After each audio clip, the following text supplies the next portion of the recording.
So Greg heard the story and Greg sent me 10 grand. And here's the crazy, like, I'll tell you the crazier part that Greg will never tell. Greg. He sends me this check for 10 grand, right? And I lose the check. Oh. So I have to go back to him and be like, bro, I lost the check. I lost the check. And he's like, he laughed so hard. He's like, you're the only person that will come back and tell me that you lost the check and I had to write you a second check for $10,000. You talk about it privately. We talk about it publicly. This is the Real Estate Insiders Unfiltered podcast. Welcome again to the Real Estate Insiders Unfiltered podcast. I'm your host, Dwiggy Dwiggins, along with my co-host, Mr. Keith Robinson. We're trying it, people. I'm trying something new. You just were getting ahead of it. I was going to call you Dwiggy. I was trying to cut you off on that. You were just getting ahead of it. It didn't happen. So, Mr. Crazy Uncle Keith, tell us about our guest, Sharran Srivatsaa, the president of Real Brokerage. Yeah, this one was sort of like old friend week. I've known him for a long time, admired him, someone that I consider I seek counsel from. I know you do as well, James. It was a great conversation.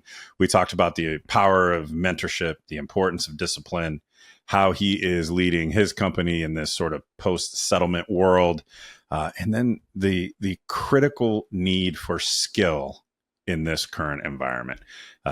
Got great stories, every strategic tactics. Literally, this podcast has everything you could want. He also talked about how he got to ring the bell on Wall Street, which was kind of fun too. Facts. Put it in your ears, kids. You're going to dig it. Here we go. Sharran, welcome to the podcast. Keith and I have been chatting behind the scenes about how excited we are to have you. Yeah, this will be a good one. Buckle in, on kids. The show. Yep. We were talking about how you're likely going to get a sternly worded letter from your board afterwards. That's the goal anyway. That's the goal. It's our target. We'll do this real fast because I think it's important people get to hear about our guests. Just tell everyone a little bit about your background, kind of how you got to where you are. We'll move fast through some rapid fires, and then we'll get to a lot of really fun questions we want to ask you today. So we'll start with you, just a little bit of background on, how you got to the position you're in, et cetera. So yeah, sounds good. First off, super excited to be with you guys, especially, the best conversations happen with good friends who want to build and grow and share something fun. But most importantly, I don't think people realize how much time and effort it takes to put a pod like this together, to bring people together, the pre and post production, et cetera. And you don't have to do this. So thank you for actually putting out great stuff into the world. As you know, I'm a longtime listener and I appreciate finally get the invite to being on. Like, my goodness, man. We had to get good enough. We had to get good enough at what we do to have you on. That's what it was. I'll do super quick background for folks. Originally started in the technology world, so built and grew a technology company during the boom. So did spend a lot of time on Sand Hill Road, raising money, et cetera. I was in the optical switching, optical networking space. Sold that business to a publicly traded company called Sienna. Realized very quickly what a ratchet means. I didn't know what that was. And so thought I was getting something with multiple zeros. That immediately got cut down by multiple zeros. And so I was like, wow, didn't make a lot of money on this one by understanding how a contract works. And then after that, I had enough money to take a few years off because my mentor told me you'll never get this time again. So I spent 5 years teaching tennis in different parts of the world. So I was in the Caribbean, Dubai, and Maui for 5 years. I taught tennis to Bill and Melinda Gates, Alan Alda, the Sultan of Brunei. And so it was we could have a pod on this. How do I not know this? I didn't know this. Experience. Yeah. And then I was like, so all my money ran out after 5.5 years. And so my mentor was like, hey, no one's going to hire a teaching pro. So you got to do something with your life. and so the best thing you can do is go to business school, right? It's like the best lane switcher. So I went to business school at Vanderbilt for a very specific reason, because I wanted to do business and law. And did my first law school class, and I was like, this is not for me. Like, I cannot cut this at all, because lawyers the first paper I wrote was in bullet points, and the law professor was like, you belong in the business building, not in the law school building. Right. They get paid by the word over there. And so after I did that, I was a banker at Goldman Sachs. I was a banker at Goldman and Credit Suisse for 6+ years during the financial crisis. So learned that. Oof. And during that time, me and my same partner, we invested in a small real estate company in Beverly Hills. It was one office, kind of 15 agents, did this new luxury model concept. I knew nothing about the real estate business. I was an investor, but I knew nothing about like the actual part of the real estate business. And I got this letter one day, which was just financial statements quarterly, and it didn't look right. And I was like, wait, this is strange. So then found out that the then CEO was embezzling. which is no fun at all. I'm like, this is a startup, bro. Like you can bury your personal expenses somewhere else in this P&L. And so took a leave of absence from banking, flew back to California and bought the CEO out. And I was like, and we're in this mad search for somebody to run this real estate company in this one little office in Beverly Hills. Couldn't find anybody during that time. So I thought, hey, what would it take for me to potentially do this? And so built a little plan. And I said, hey, I may consider doing this. And so we grew from one office and like 20 agents to 22 offices, 700 agents. We were roughly doing $5 billion in sales. You underachiever, you. Here's the interesting part, though, right? Like we got some tailwinds from the markets that helped, but I ran it just like how we run a Goldman Sachs sales floor. It was I didn't know any different, so I said, hey, what was my Goldman training like, and can I just work on skill? All we did was every sales meeting there was no Cutco knives or like, talk about, like, I mean, sorry, like I should not say that, but like, no, that's all right. We don't work for Cutco. Or Cutco knives or like, what is a new contractual thing? I was like, this is what you're going to say in a listing appointment. Like, can everybody role play this? And can you do it better than me? Because if you can't do it better than me, then, and I'm not even selling actively, then what the heck, right? Right. Yeah. And then the cool part there was, Douglas Elliman wanted a California footprint, so Douglas Elliman bought our entire business, which was great, which is a good exit for all of us. And this is a part that I don't share often, which is after the exit, me and my two other partners, we did well. And because it was during the boom, it was 2017, and then we hit every part of the earnout during COVID. So we did well. Good for you. But I went into 2 years of manic depression because I got a big check, but all the agents of the 700 plus, I probably attracted 699 of them, got a new brand, and that's all they got. And I was like, man, this is really hard for me that I didn't get to share that with them. Now, call me weak or whatever. That was the thing that I was working through. And so I wrote myself a new business plan, and I said, anything that I do in the future, I will build some kind of ESOP or community-based model that other people will win along with me. Otherwise, I can't personally work on this too much. It was too hard for me. Yeah. And so built a multifamily company because we had I was on a non-compete, and then we were doing private equity, and so it was all like joint ownership.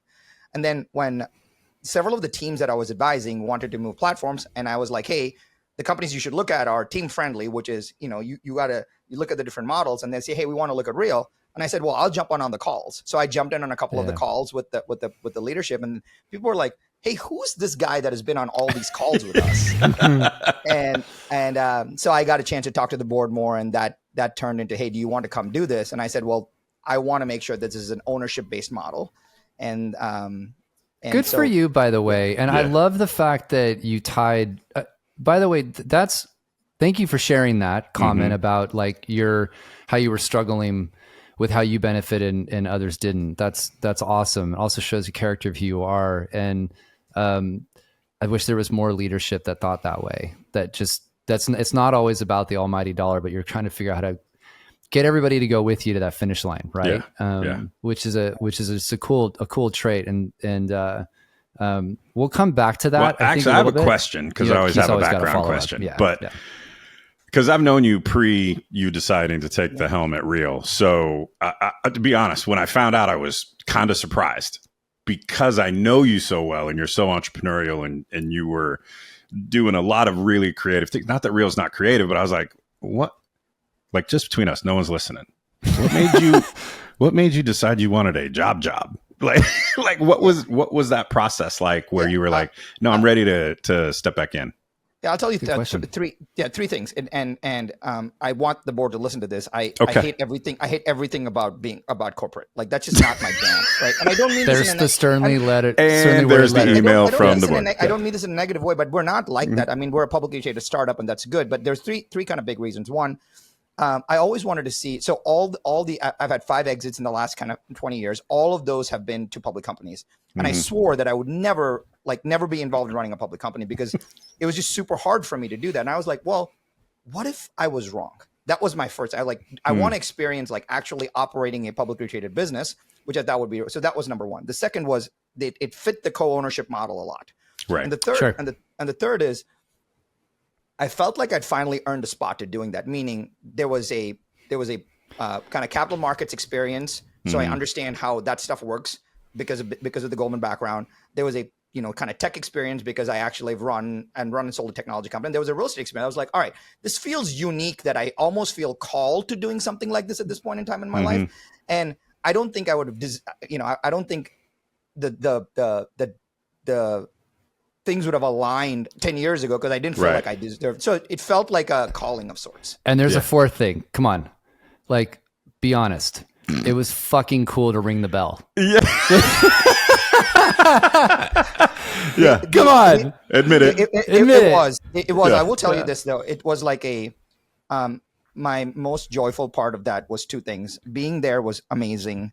Sure. And ringing the bell was amazing. But the two things that I loved being there about was one, my family had never seen. My family is very private. They've not seen me in these roles. So for them to be there and see me do that, like I think it opened my children's eyes to a completely different dad. Yeah, which was cool. And I will tell you, and this is not oh my gosh, look at this, but the other people that stood on that stage with us will never get that chance ever again. Right. And so to me, it meant so much to have a lot of our partners who helped build the company be there. And I felt so deeply like that moment solved all the manic depression. Like it felt so good because I felt like you were sharing the experience. Yeah. It mapped to your vision, right? And it was a sort of a physical manifestation of your vision, which is there's always those moments that you feel it. I know there's been a couple times in my career where you're on stage in front of a big group that you get the honor of getting to be part of leading, but you literally get goosebumps when you think about it, not because of how you feel, but because of the way the others that are getting to participate in that experience feel.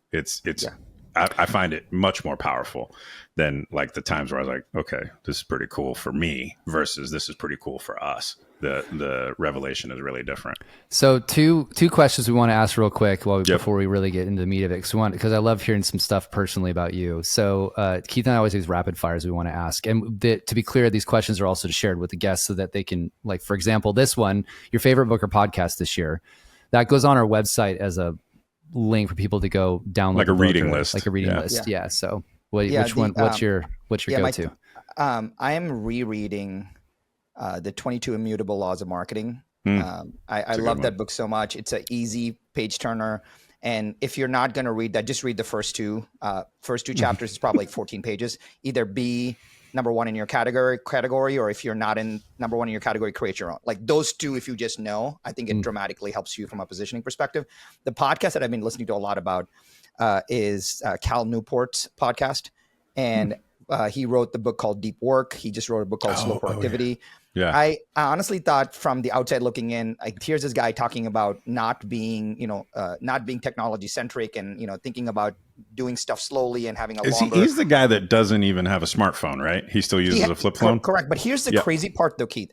Yeah. He has a smartphone, but what people don't realize that he's a computer science professor. Right. That is the coolest part about all of this, right? Yeah. So that's like, when someone takes, like, take James, right? Someone has that level of background, he knows the law so well, and he's a great operator and investor, and he says, don't invest in companies. Right. I want to listen to that perspective. Right. And so the juxtaposition of, hey, I'm a computer scientist, but then telling you to manage your devices this way is a really interesting perspective. And I honestly will tell you, I have been binging on Cal Newport's podcast, and it's the one thing that it's kind of centered me a lot these days, which I really appreciate. I love it. We'll get both those on the website for everyone. Second rapid fire. If you could have lunch with one person, current or historical, who would it be and why? Two people, if I can do that. One, and I would love to do that lunch together. Stefan did 4 the other day. So you can definitely do 2. Yeah. But I want this lunch together. I would love to do this lunch with my dad and Charlie Munger. Oh, interesting. Because the crazy part is what I've realized, the thing that my dad taught me was the best mentor you can have is yourself 20 years from now, right? Because otherwise you have to continuously provide context to your mentors to be like, I think about this, I'm having this, I'm doing that. So I call this mentor Uncle Ron, which is Sharran 20 years from now, always ahead. And so I have this document where I just talk to Uncle Ron, which is like, hey, I don't have to give Uncle Ron context about anything, but the closest to Uncle Ron for me is my dad. And but if I can so I trust my dad. He's always, want the right thing for me. But it's very hard when you're talking to somebody, but you don't have somebody in your corner in that conversation. So I think if I get Charlie and my dad, man, I would I would want to freeze time in that conversation. Yeah. You'd want to make that a 6-hour lunch. Yeah, that's a good answer. A good one. Nobody's picked him yet. So I have a follow-up. You mention mentorship constantly in everything you do. It's a big belief modality for you. When did that start? Where does that come from? Just talk to us about mentorship and why it's so important to you. Yeah, I will tell you, here's a crazy story around this. So we started our first company in the Bay Area, and I got multiple times on Sand Hill Road, just rejected for raising money. I didn't know anything about this process. And I called my dad, and dad's a amazing entrepreneur. And I said to him, I was like, man, I'm really having a tough day. He goes, dude, there's two ways to change your life. You either change the people in your life or you change your environment. And I said, cool. I just went to this event. And he goes, yeah. And it's like event for founders. And I was sitting in the back. I was not even wanting to be there. And this lady was on stage and she started talking. And every time I kind of had a question, I was going to raise my proverbial hand, she answered the question. It felt like she was reading my mind. And my dad's like, well, then she would be a really great coach for you. I'm like, Dad, I don't have any money. And he's like, well, you should reach out to her. So this is the email that I wrote to her. I wrote her an email saying, hey, I was in this conference. You did an amazing job. I don't know whether you do this, but I would like to offer $10,000 to you as a symbol of my seriousness. In response to that, I'm not expecting you to meet with me, take calls with me, or anything like that. From time to time, if I could write you an email and you prioritize your responses, I would appreciate it. So I send her the email. She responds back in like 2 minutes. Is this a joke? And I'm like, no, I don't know how else to ask you for this, right? And so she said, write it up. And I was like, I don't know how to write this contract up. So I printed off the email. I signed it. And I just sent her a scanned copy back. And she goes, haha, that's funny. Wire me the money. So I wired her the money. This was like, during the boom. Yeah. And she became my first coach. And I will tell you, I've learned more. That was the beginning of the beginning. And ever since then, a lot of people want to be Keith Robinson. They want to be James Dwiggins. They want to be Kobe Bryant. They want to be Elon Musk. They want to be these people that they see. But like, I'm sorry, I can never be James. I can never be Keith, but because I don't have your, intrinsic values and systems and all of that. Height. You're not 6'8".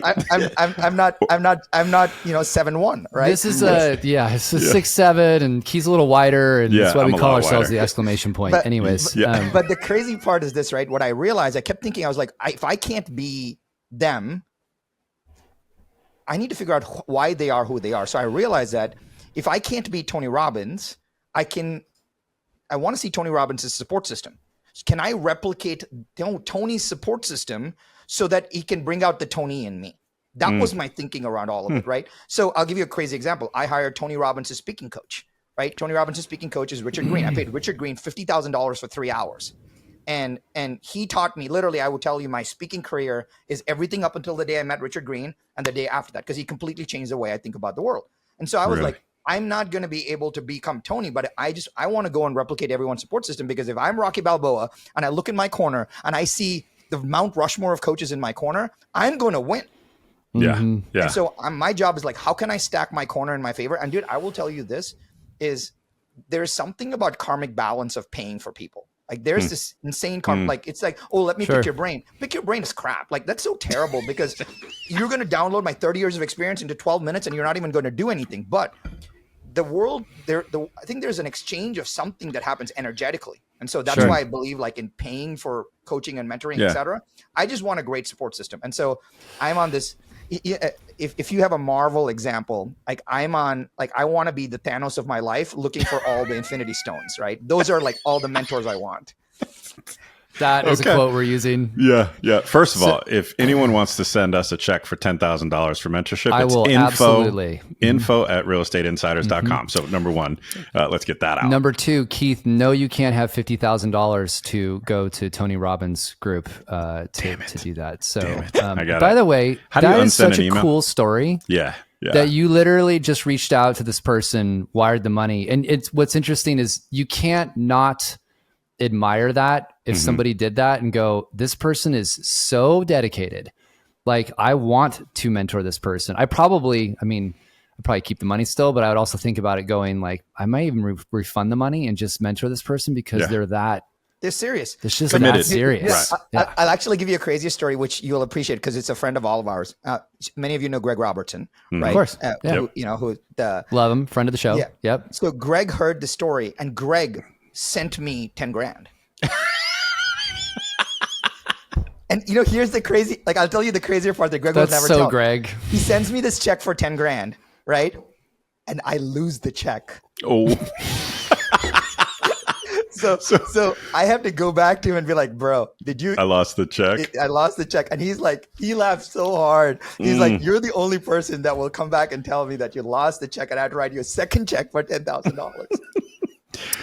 All right. Well, that's a really cool really great idea on the mentorship. I love the fact that Greg did that. It's so funny for Greg to pull that whole thing. Are you coaching him, by the way? Just curious.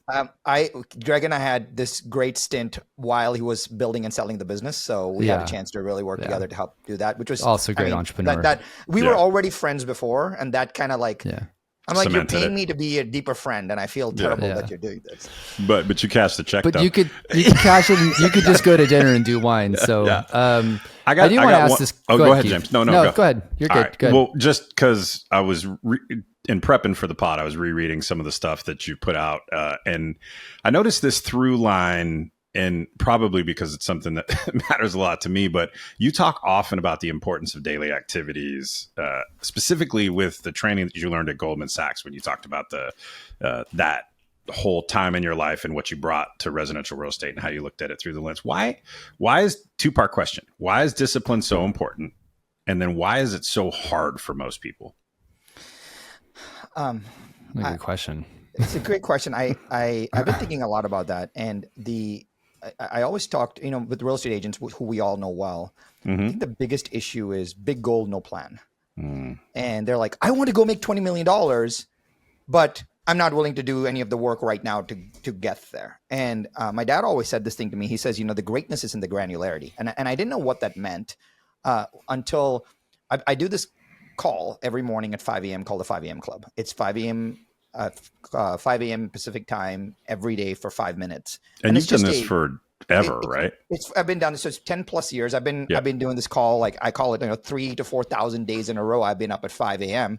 And that one thing sets the tone for my day because I feel that when I wake up, I don't hit snooze. And I have the respect that I set a priority for myself, and I respect myself enough to do the thing that I said I was going to do. And what happens in your psyche is when you start to get the belief that you do what you're going to say you're going to do, your psyche believes that your nervous system believes you can do what you say you're going to do. Sharran will always do what he says you're going to do. And the only way to manifest that is to have it in your daily discipline, saying, hey, he said he would work out today. He worked out today. He said he would not snooze today. He didn't snooze today. And you start to believe yourself more. And in a lot of ways, I think this was a exercise in self-belief that if I can tell myself that I can do this, you have the friction is because most people don't have the proof to show that they have done that before. And so I'm trying to prove to myself, stack this undeniable stack of evidence, beside me that if I choose to say I'm going to do something, I have this evidence that I am who I say I am. I can do what I say I can do. So in a lot of ways, it's like personal meditation to prove to myself, because honestly, I will tell you, I don't have a lot of other gifts. Like I can outwork a lot of people. And to me, if I can't do that, then I don't have anything else to kind of, I'm not as smart as you or as good looking as James. So I need something else to work. So, what's interesting? I just was listening to you on all of that. You know who I want to have lunch with? Your dad. Yeah. Dude, he's such a stud, you've referenced him a lot and just some of the things that he's said to you, and I'm going, this is a very smart man. Like he'd be really interesting to sit down and have a conversation with. Dude, I'll tell you the greatest lesson my dad taught me, and this would be super helpful for everyone else. Every day, we were poor, but my parents worked super hard, and every night at dinner, after dinner, my family and I, three of us, I'm the only child. My mom, dad, and I had dinner together, and my mom would kind of get ready, and I would get ready for bed, and my dad would sit down. And we were in a studio apartment. My dad would sit down. I would never forget, in the corner of the dining table, he would open this leather register, and he called it "Creating Tomorrow Today." And he did this every single day. He would write the date on the top, which was tomorrow, and he would write all the things that he was going to do. And he only had a chance to fill out one sheet of paper. And he would not come home until he finished all those things. And he proved to himself with the stacking of evidence that whatever he wrote on that sheet got done. And every single day with his, with his like fountain pen, he would write everything that he was going to do tomorrow. And dude, that's the one, like when I left home, he's like, hey, if you take anything away, create tomorrow today. Yeah. And every single night I sit down and I do the same exact exercise, creating kind of tomorrow today. And that's where I think the daily discipline works. Yeah. And my dad didn't have a lot, and he built everything brick by brick, day by day. And so just a super big inspiration. Have you done a sit down with him, like on a podcast, just like or putting him on stage and interviewing your dad? He'd be really interesting. Yeah, super interesting that you say that. So my dad just, my dad just turned 76, and I told him that we are going to do this process where I got him to commit to 10 1-hour interviews, like on 1 week, every 10 straight weekends, and just to kind of map the story to hear my dad's own just way. To and chronicle I started talking right? about it. Yeah. My dad started crying. I'd never seen him cry. And I was like, oh my God, this is crazy. So it was super powerful to see that. He influenced you, and he's realizing that you're recognizing all of the things and lessons that he's taught you, which is obviously who you are. All three of us are parents, right? And so like my kids are too young. I'm just the annoying guy who tells them what they have to do, right? But at some point, I remember when my parents became cool again, right? They're everything to you in the beginning, and then they just suck no matter what when you're a teenager. But I remember I was probably 20, and I remember like, oh man, my dad's not a total moron, and my mom kind of had some things that made sense. That's all we want to hear as a parent, right? So I can only imagine asking to spend time with you in that intimate way and just share the story of what that was like. Must have been special. I think, James, you hit the nail on the head. And I'll tell you this, I didn't share what happened, but my parents, I was getting bullied and beaten in school, and my parents realized that what's happening in India, and it's not cool to share that socially. Like I'll tell you, I was going from one classroom to another classroom with the locker rooms in the middle, and I would run all around school so that I would not get stuck in the locker rooms, right? And then I would come home, and my mom would be like, "Why are your buttons ripped?" And I'm like, "Oh yeah, I just got we were playing football or whatever," and she knew that was not the case. So my parents realized that they needed to give me a better life. They sold everything that they owned, everything, to send me to the U.S. My dad sold his sole mode of transportation, which was his scooter, to buy me a plane ticket. And then they moved in with my aunt and uncle. Like if you talk about sacrifice, they literally put everything on the line to give me a better life. And I feel like, I used to feel a sense of deep responsibility. Now I feel a deep sense of celebration. And when that shift happened is when I was like, okay, my relationship with them turned from me owing them to me being totally in celebration of them. Yeah. Yeah. That's really beautiful. That's a really cool. We were having this conversation with another guest about how they moved here as well. And just, I was commenting that, having been born and raised in the United States and like very frustrated with our country, and just like the fact that these are the two candidates for United States president is ridiculous. I'm sure I pissed somebody off, but enjoy it. But like we forget that how great this country actually is and how much opportunity there is here, even during all of our struggles and frustrations, that this is still the greatest place to start a business and raise a family. So let's shift just a little bit for time's sake. I want to get your thoughts on stuff. And Keith and I know you may not be able to answer some of these just because of your publicly traded company, but we did want to get your take on just like a few minutes on the lawsuit settlement. Like what do you think is going to happen? Just, like you're obviously running a very large company. What are you guys planning to do? How are you approaching all this? So, in a lot of ways, first I will call out that if there was anyone that has outlined this from the beginning to now in the most thoughtful way, it's been the both of you. I don't love giving Keith a lot of credit on this stuff, but like, I know it goes to his head. I mean, from the day from that Friday when stuff hit, like you guys have been on it, right? And it's to the point when I think the three of us have talked about it, where we have other companies, and I actually deeply respect this, who are playing our synopsis of the of what's happening in their agent meetings. And not saying like, look at me. I'm super glad, because I feel honored that the people would do that. So at a very high level, here's what I think, and I may be totally wrong, but my perspective on this is the destination is similar, but the route is a little different.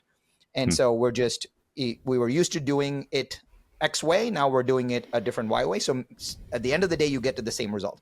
I also believe that this would be a very bold statement to say, but I also believe that this is a nothing burger in a lot of ways. If the agents can manage their skill around this, there is a new skill to be learned, and that skill is important. And I think that even if the agent says, hey, I don't care about this, or I'm kind of interested in this, or I'll figure it out later, the consumer's perception of all of this has changed. And so we have to change the way we explain this to the consumer. And I think that is an important thing.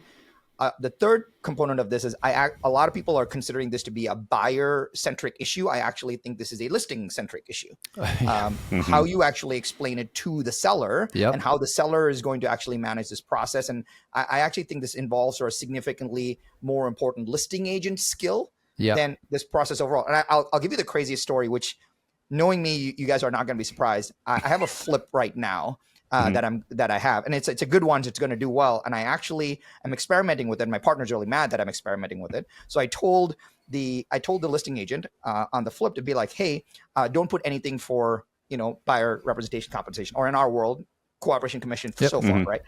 And he said, all right, but Sharran, are you still going to offer it? And I'm like, yeah, I'm going to offer 2.5%, but please don't tell anybody about it. And he's like, well, what if they call me? I said, hey, if a buyer agent calls you and asks, this is what I want you to say. My seller is open to paying buyer representation compensation based on the terms of your offer. And he's like, wait a minute. Well, you don't want to tell them the number? I'm like, do not tell them the number. No. Right. Why would you? But here's the crazy part. So we got 6 offers.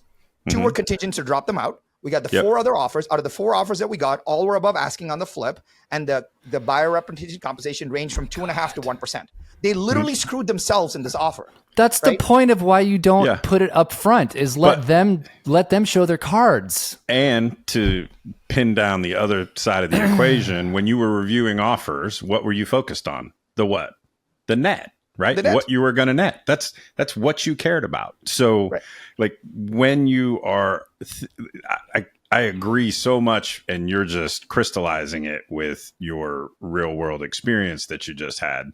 But this is, to some degree, once you get past the leveling up of your skill, this is what was important 2 years ago to a seller, the net. What was important yesterday to a seller, the net. What's going to be important 10 years from now to a seller, the net. Like it's always been true. Can I ask a question? And this might be overstepping, and you don't have to answer this because I know this is a process. I realize the question I'm asking. You can just decline it.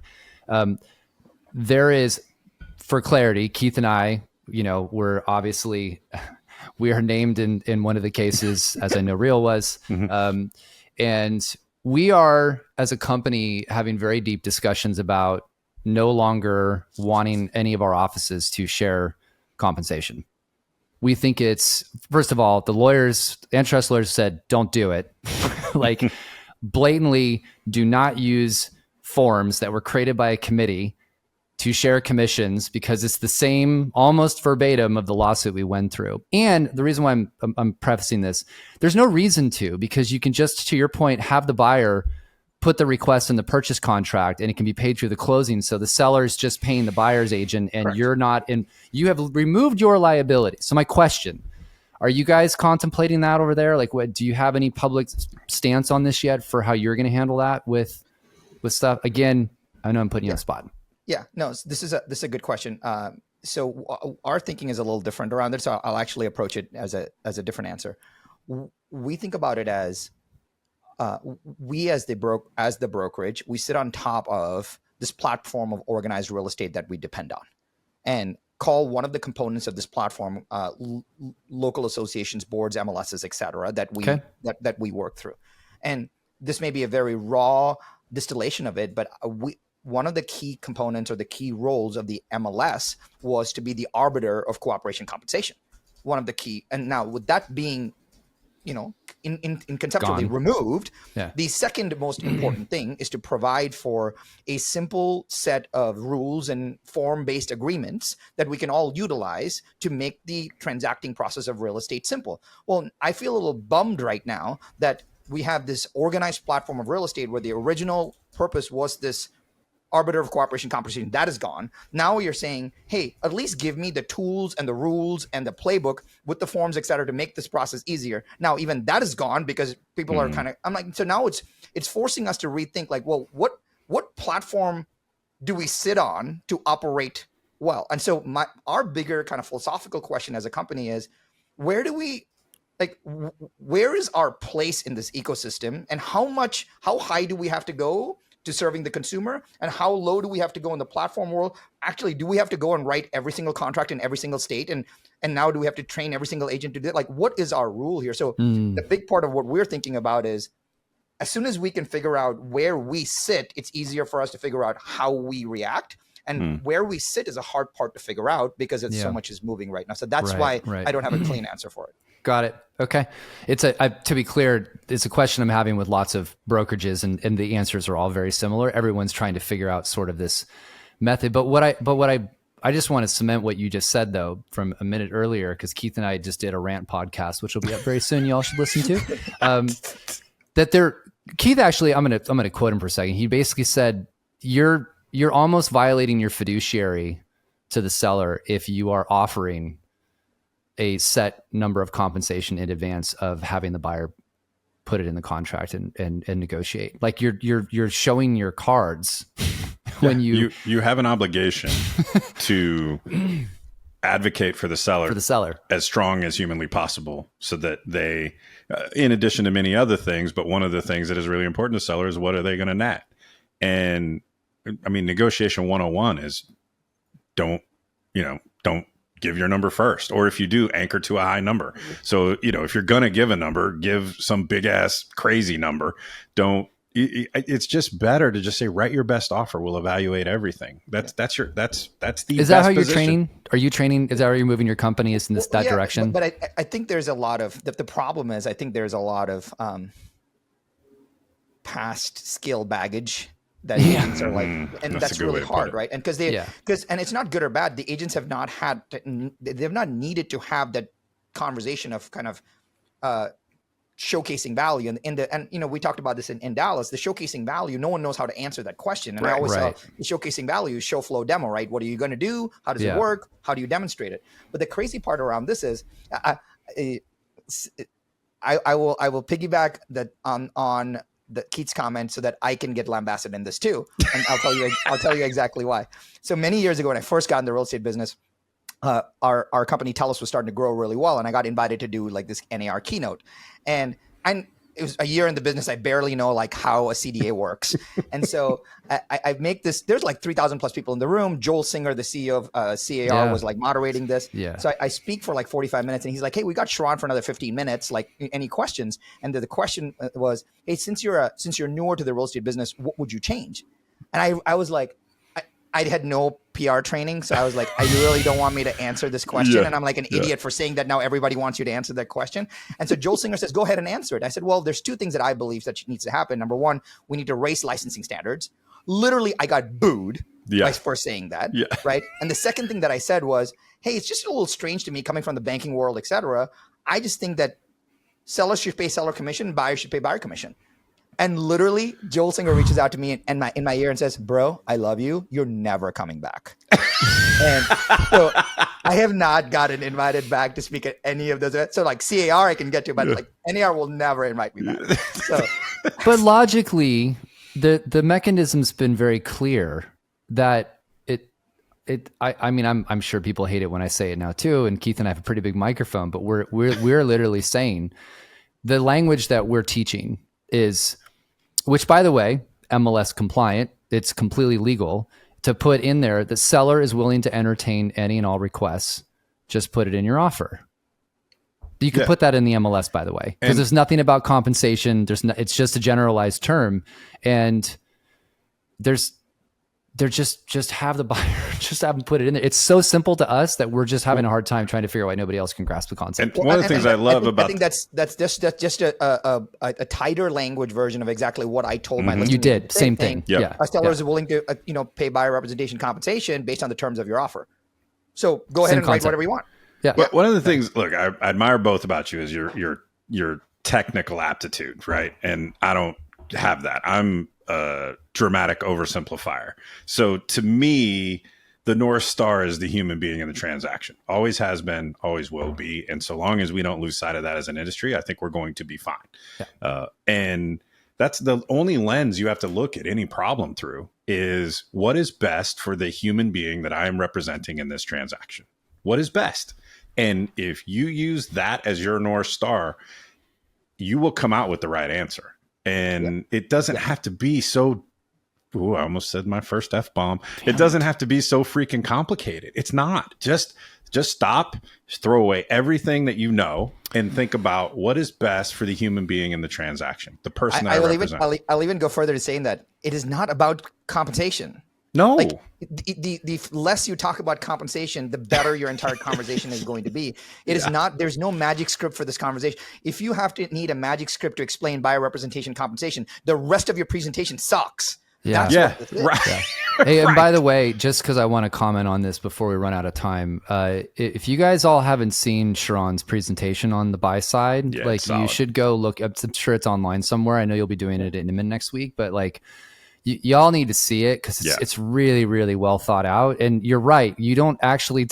It's funny you mentioned that because I watched you do it in Dallas, and I was like, he never even talked about compensation. Never even came up. Yeah, you didn't even bring it up. It was just literally everything that's going to happen. Why? Here's the contracts. Just what's involved. You just showed value during the whole presentation, and then I don't think anybody's going to give a shit what you asked them. They'd be like, "Yeah, I want this guy." So Keith, take us home. I know we've got one last question we want to ask. This is what we always end with. You've hinted around and flirted with this a couple times, but I'm going to get you to answer it directly. If you were an agent or a brokerage, what's the one thing that you would implement today to position your business for the future? I would somehow get our agents, state brokers, and the ethos of the companies to start to believe that we are a training and skill-based industry. We are advisors and professionals who are hired for our skills, not just, oh, cool. It's not a marketing presentation. Right. It is a listing presentation. It is not. So it's not like how I'm going to market your property. It's how I'm going to take you through this process. They're hiring us for our skills. And our skills are based on how you actually talk to a lead and convert them to an appointment, how you take the appointment and take them through the process of manufacturing safety as to how they feel safe in this process with you. The skill, if we can lead with the skill, if we can train the skill, and I think us as proverbial leaders need to take responsibility to teach the skill. I think it's our fault that we have not done a good job to focus on skill development as the core determining factor for the success of agents in our world. And I'm sorry, this is the hill that I will die on. The skill is more important than anything else because it's not a marketing of a lawyer that does a better job. It is a skill of the lawyer that does a better job. It is a skill of the CPA that does a better job. These are professional services and they're hiring us for our skill. And we should do whatever we can to move the real estate away from a charisma focused industry to a skill focused industry. And to piggyback on that, we happen to be in a unique moment in time where the whole industry is going to be leveling up or have to learn new skills in certain parts of what we do because of the settlement and the changes that are coming from it. So whether you've been in the business 25 years or 2.5 years or 2.5 months, it's a level playing field in certain aspects of the business that you can go and sort of leapfrog some of these more experienced, maybe harder to change, don't want to learn the new skill. There's an opportunity in this next 6 months for agents, companies, leaders to go capture market share if you can maintain your rigor around getting better at the craft of residential real estate. Well, I think that's a great way to end the show. That was awesome. Thank you for coming and sharing all of the background, your thoughts, experience. I just love like all the success that you've had. So again, congratulations on that. And, we'll have you back on after you finish the 10 sessions with your dad. I want to know. By the way, if you ever, just kind of throw in one final comment. If you ever need anybody who's ever picking on you, Keith Robinson has a mean left hook. No, so I actually am down. If you want to fly back to India, let's go track down a couple Keith of those guys. And he will take care of shit. So gladly. Has gladly. No problem with that. For 10 grand, I will fly to India with you. All right. I want to say this before we go. It's easy to not say this to most folks, but I have insane respect for the both of you. Thanks. I want to thank you for one super big thing, which is not dumbing down the conversation in the real estate business. What we have seen often is, hey, even though Keith says, hey, I'm a simple guy, like you're simplifying more complex topics. And I think that's important, but you've not dumbed down the conversation of just saying, oh, this is about buying and selling homes. Like every big leader that we say, oh, this is about the consumer. I'm like, you haven't talked to a consumer over the last 30 years, bro. Yeah. What do you do? Yeah. The thing that I love and appreciate so much about what you both do is in every conversation, you tackle the complexity of the conversation at the level it is at, instead of dumbing it down, because we need to be having the more complex, the more difficult, and the more celebratory conversations without dumbing everything down, because we get a chance to lift people up to the new frequency. And I really appreciate that about you guys. Appreciate that, my friend. Yeah, genuinely. So, and likewise, we love all the leadership you're doing. Like I said, it's great to hear all your stuff in Dallas. And like I mentioned, everybody else, you got to go watch one of his presentations. It's For sure. So, track it down. All right, my friend, I know you got nasty letters coming in your inbox you got to go deal with. So congratulations. You're welcome. And I'll see you at Inman. So, we'll see you. We'll see you next. We'll see you. All right, buddy. Got it, man. Thanks. Appreciate you. Yep. It's our job to say out loud what everybody's only thinking to themselves. It's your job to subscribe to this podcast so you never miss an episode.